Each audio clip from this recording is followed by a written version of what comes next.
It's time to play Card Slicers. Here's a brand new video with updated gameplay features. Card Slicers is a 3 versus 3 combat dice game. There's a new team rule. No 3 cards and their stats can add up to more than 45 points. This is a balancing rule that keeps the matches fair. You choose one character to attack another, and in order to determine if your hit lands, all you need to figure out is if you need a +1 or not to land the hit. So let me give you an example. We have Cray going up against Aquahack, and he's got a pretty good dice roll here. So, as you can see, Aquahack has a 5 for his strength stat. Cray has a 2 for his strength stat. That means rolling a 5 is not enough. He needs to actually get a +1. He needs to roll a 6, and then Aquahack will have a hit. So you can either mark it off with a die or use a little chit to indicate the damage. And you go down the stat line and you keep applying your damage where it's applicable. For example, Cray has intelligence of 5. That means he actually has advantage versus Aquahack's intelligence. So only a 3 is needed in order to land a hit there. Beautifully done. Boom. So the entire back and forth with combat is only about determining if your character has advantage or disadvantage. If they have a disadvantage, they need a +1 in order to land that hit. A new addition to the game with the Jagged expansion is armor cards.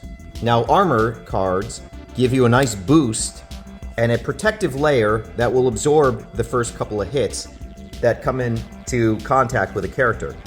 The issue is, however, armor cards affect your total stats.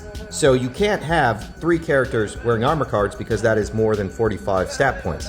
So you have to decide if you want to have 2 armored characters go up against 3 unarmored characters. Now we see Lady Hades is going to attempt to attack DeLuca. With his armor, he is pretty well protected. And the same process applies. Do you need a +1 in order to hit? So Lady Hades is going to roll her 5 attack. And she got some pretty good ones here. Now, she's at disadvantage for strength. She needs a 5 in order to hit this first armor point. She has gotten that. And she actually has advantage in intelligence, so she only needs a 2 in order to hit. In this case, we got a 3. So the armor is considered cracked, and now DeLuca is exposed, and the team can start hammering away at his stat points. It's also worth noting, armor cards cannot be healed. Speaking of healing, artifact cards. You start off with 3 of them. These are kept blind so that your opponent cannot see what they are. But there's no longer a maximum 3-card limit. In fact, there are triggers that happen throughout the game that will either allow you to gain a new artifact card or be penalized and forced to discard an artifact card. So let's take a look at those events. If you roll 2 6s, you can draw another artifact card. If you roll 2 1s, however, you're going to be discarding an artifact. You must now discard 1 artifact card. However, this is a good example here. We have actually 4 1s. This is probably one of the worst rolls ever in a game, but it's only ever for 2.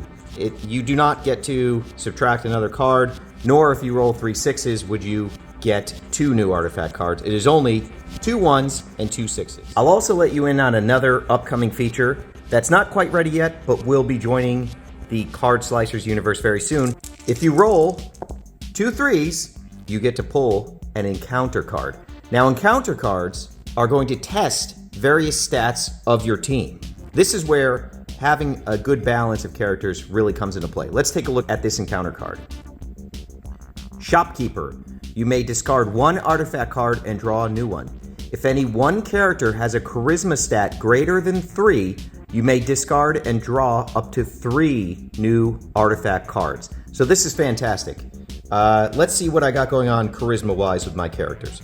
For DeLuca, I got a 2. That doesn't help. And for Cray, I also have a 2. So no help there. I have failed the charisma test of the encounter card, and I can only take the first action, which is discard 1 artifact card and draw a new one. So we'll take the Scullery Cleaver. We're going to get rid of that, and I will draw a new artifact card. And in this case, I get the med capsule. That's pretty great. Let's talk about boss encounter fights. So there are cards, sometimes 2 cards, sometimes 4 cards, that make up a much bigger, much stronger character.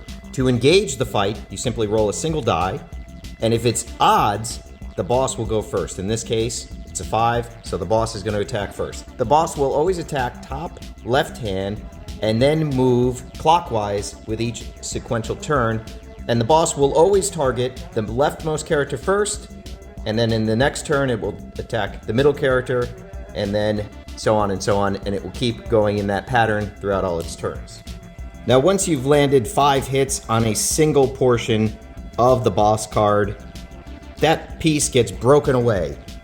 And in the case of Marshal Zero, you win an artifact card just by flipping over that body part that you destroyed. And this goes into your arsenal. However, with newer boss cards, there is not a specific artifact on the backside. So what you need to do before the match is simply place 4 artifact cards blind style, face down, and then on top of it, you stack your boss cards. In this case, we have the Granite Jaw Enforcer with some pretty excellent artwork by J.B. Rowe. And then you engage the boss fight just as we've done with the previous one. When you defeat a body part, you peel away the top card, discard it, and then you win your prize just like so.